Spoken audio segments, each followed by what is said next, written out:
ఏ పక్క పోయాలరా? నాకేం తెలుసు సార్, మీరు కదా డాక్టర్. అవలే గాని వారా నొప్పి ఎటు సైడ్ ఉంది చెప్పు. Right side sir. అయితే లెఫ్ట్ సైడ్ పోద్దాం. గట్లెందుకు సార్? పాగలిగాను వారా, ఆల్రెడీ నొప్పి ఉన్న తాట పోతే ఇంకా నొప్పి లేవదారా? కరెక్టే సార్.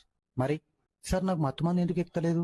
ఇత్తే కదరా ఎక్కేతందుకు. బీర్లకు పైసలు లేవని కాంపౌండర్ గారు దావకాన్లో ఉన్న మత్తు మంది ఇచ్చుకొని పన్నారు కొడుకులు. నా దగ్గరేమో జీతాలు ఇద్దామంటే పైసలు లేవు. రోజు 100 ఆపరేషన్లు చేస్తే అందులో 80 ఫ్లాప్ అవుతున్నాయి, 10 ఆవరేజ్ ఆడుతున్నాయి, 10 హిట్ అవుతున్నాయి. మన తెలుగు సినిమా లెక్క. నాదేమైతే సార్? ఇవాళ ఆన్యపకాయ కూర అండిర్రా ఇంట్లో. ఆవరేజ్ అవుతుంది నీ పక్క. ఆవరేజ్ అంటే ఆపరేషన్ సక్సెస్ అవుతుంది కానీ కోమాల కోతావురా సచ్చేదాకా ఇక బెడ్ మీనే. మటన్ కూడా గిందిలేసి పిండి లెక్క వేసి జ్యూస్ చేసి తాగిపిచ్చుడే. కోమాలకు ఎందుకు పోతుంది సార్? ఆపరేషన్ చేయంగా కత్తెర కడుపులో మర్చిపోతే కోమాలకు ఒక గోవాకు డిఎస్పీ పాటలు పెట్టుకుని యానాము చేరి నా ఈ నాము మారు నన్ను డాన్స్ చేస్తావా రాహులే? కత్తెర కడుపులు ఎందుకు మర్చిపోతారు సార్? నాకు మటన్తో తినంది మైండ్ పనిచేయదురా. మొన్న గట్లనే ఒకనికి కిడ్నీ కరవైందంటే కొత్త కిడ్నీ పెట్టిన. ఆ రోజు మా ఇంట్లో కాకరకాయ కూర.